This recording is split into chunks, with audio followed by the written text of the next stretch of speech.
नमस्कार। इस सभागार में बैठे सभी मित्रगण, गुरुजनों को मेरा सादर प्रणाम।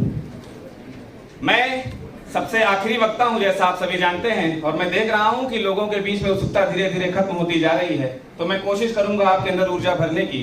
मेरे पास बोलने को कुछ ज्यादा बचा नहीं है, क्योंकि मेरे पूर्व आए कई सारे वक्ताओं ने आपको कई अनुच्छेद गिनाए, कई अधिकार गिनाए। मैं उनसे परे जाकर आपको कुछ और कड़ियों से जोड़ना चाहूंगा।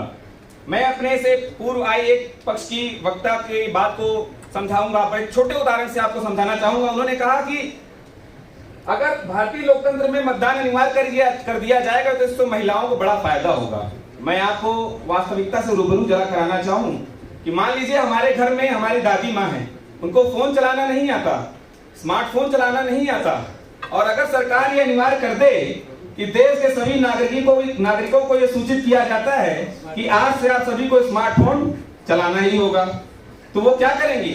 जब भी कुछ फोन आएगा कुछ न कुछ बटन दबाने की कोशिश करेंगी। तो क्या यह तर्कसंगत है? क्या इससे महिलाओं का कुछ योगदान हुआ?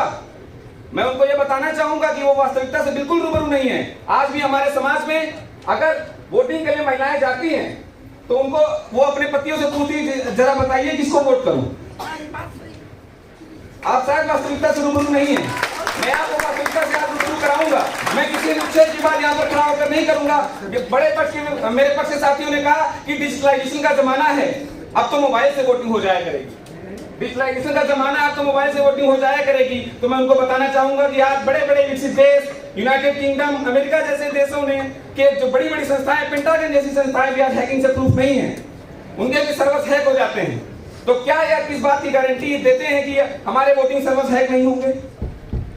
बिल्कुल, उससे हमारे वोटर्स की निजी जानकारी को भी पब्लिक किया जा सकता है, उसका दुरुपयोग किया जा सकता है।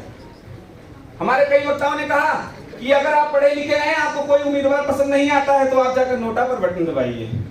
तो मैं उनको फिर से बता दूं कि हमारे देश में नोटा का ऐसा हाल है कि मेरे नैना सावन भादो फिर भी मेरा मन प्यासा। अब वो क्यों?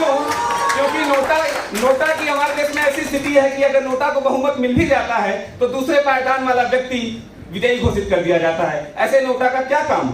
मान लीजिए हम एक बार को मान लें कि अगर नोटा जीत गया, नोटा को बहुमत मिल गया, तो सभी उम्मीदवारों की उम्मीदवारी निरस्त कर दी जाएगी और नए उम्मीदवार खड़े किए जाएंगे। लेकिन इसमें क्या गारंटी है कि जो नए उम्मीदवार खड़े होंगे वो भ्रष्ट नहीं होंगे? और आप ऊपर से अनिवार्य मतदान भी लागू कर रहे हैं, तो उन मजदूरों का क्या होगा जो हजारों किलोमीटर दूर चलकर अनिवार्य मतदान की मजबूरी की वजह से एक वोट देने आए थे, अब वो फिर से वोट देने आए? आपने उनकी मजबूरी समझी, आपने उनकी कष्ट को समझा। यहाँ पर मंच पर खड़े होकर बड़ी बड़ी बातें करना बहुत आसान होता है, लेकिन हमारे देश की जमीनी हकीकत अगर देखें तो आपको वास्तविकता से रूबरू होना पड़ेगा। जैसा कि हम देख रहे हैं कि हमारे सामने बैठे कई विश्वविद्यालय से छात्र छात्राएं यहाँ पर आए हुए हैं, लेकिन क्योंकि उन्होंने कुछ मानकों को पूरा किया हुआ है। ऐसा क्या हम इस देश में ऐसा नियम नहीं लगा सकते? क्या ऐसे हमारे भारतीय लोकतंत्र में ऐसा अनिवार्यता नहीं कर सकते कि जो भी कैंडिडेट या जो भी उम्मीदवार चुनाव में खड़े हो वो भी कुछ मानकों को पूरा करके आए? हम क्यों ऐसी अवधारणा बना रहे हैं कि जो चोर खड़े हैं उनमें से कम चोर जो हो उसको चुन लीजिए आप? हम ऐसा क्यों अवधारणा बना रहे हैं कि भैया इसने 4 चोरियां की, इसने 2 चोरियां की हैं, तो 2 चोरी करने वाला तो अच्छा हुआ? आप ऐसी क्यों उदाहरण लाते हैं? यहाँ पे खड़े होकर नोटा की बात करते हैं। नोटा की कोई औकात नहीं है हमारे देश में, खाली मजाक बनकर रखा हुआ है। आप सभी यहाँ पर बैठे सभी लोग, यहाँ पर गणमान्य जन भी आप महाभारत से परिचित होंगे। महाभारत की एक छोटा सा किस्सा बताता हूँ कि जब भरी सभा में मां द्रौपदी का चीरहरण हो रहा था तो कर्ण सामने खड़ा यह देख रहा था। उसको मालूम था यह गलत हो रहा है, लेकिन चूंकि वो जो कह रहे हैं कि हमको आदर्श बना देना चाहिए, ये हमारी ड्यूटी बना देनी चाहिए, तो अब कर्ण को भी यही लग रहा था ये तो मेरी ड्यूटी है कि मैं अपने दोस्त का पक्ष लूं। तो क्या ऐसी ड्यूटी किसी काम की कि आपके सामने सरेआम किसी औरत को के वस्त्र निकाले जा रहे हैं? क्या आप ऐसे नेता को चुनने जाएंगे जो कल को आपकी बहन बेटियों की इज्जत के साथ खिलवाड़ करे? हमें ये सोचना होगा, ये बहुत बड़ा सोचने का विषय है।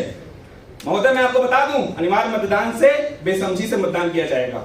हमारे विपक्ष के वक्ता ने कहा कि गांव में ज्यादा वोटिंग होती है, शहरों में कम होती है। मैं उनको फिर से बता दूं कि गांव में देसी शराब की बोतलें भी बांटी जाती हैं, शहर के लोग फूल लेवल से नीचे आते ही नहीं है। शहर के लोग फूल लेवल से नीचे आते ही नहीं। कहने को बहुत कुछ है, लेकिन मैं अपनी वाणी को विराम देना चाहूंगा। धन्यवाद।